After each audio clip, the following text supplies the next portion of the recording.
ಸಖತ್ ಟೇಸ್ಟಿ ಆಗಿರೋ spicy chicken curry ಮಾಡೋದು ಹೇಗೆ ನೋಡೋಣ. ಈಗ ಮ್ಯಾರಿನೇಷನ್ಗೋಸ್ಕರ 1 ಸ್ಪೂನಷ್ಟು ಶುಂಠಿ ಬೆಳ್ಳುಳ್ಳಿ ಪೇಸ್ಟ್, ಸ್ವಲ್ಪ ಅರಿಶಿನ ಪುಡಿ, 1 spoon red chilli powder, 1 spoon ಧನಿಯಾ ಪೌಡರ್, 1 ಸ್ಪೂನ್ ಗರಂ ಮಸಾಲ, ಹಾಗೆ ರುಚಿಗೆ ತಕ್ಕಷ್ಟು ಉಪ್ಪು, ಅರ್ಧ ಬೌಲ್ ಮೊಸರು, ಹಾಗೆ ಫ್ರೈಡ್ ಆನಿಯನ್ಸ್ ಹಾಕಿ ಚೆನ್ನಾಗಿ ಮಿಕ್ಸ್ ಮಾಡ್ಕೊಳ್ಳೋಣ. ಈಗ ಅದನ್ನು 20 ನಿಮಿಷ ನೆನೆಗೆ ಬಿಡೋಣ.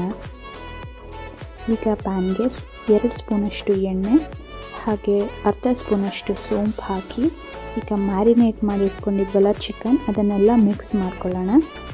ಈಗ ಅದನ್ನು 5 ನಿಮಿಷ ಬೇಯಿಸ್ಕೊಳ್ಳೋಣ. ಈಗ ಸ್ವಲ್ಪ ನೀರು ಹಾಕ್ಕೊಳ್ತಾ ಅದಕ್ಕೆ ಬಿರಿಯಾನಿ ಪೌಡರ್ ಹಾಕ್ಕೊಂಡು ಮುಚ್ಚಿ ಬೇಯಿಸ್ಕೊಳ್ಳೋಣ. ಈಗ ಚಿಕನ್ ನೀಟಾಗಿ ಬೆಂದಿದೆ. ಈಗ ಲಾಸ್ಟಲ್ಲಿ ಕೊತ್ತಂಬರಿ ಸೊಪ್ಪು ಹಾಕ್ಕೊಂಡ್ರೆ ಸಖತ್ ಸ್ಪೈಸಿ ಆಗಿರೋ ಚಿಕನ್ ಕರಿ ರೆಡಿ ಆಗುತ್ತೆ.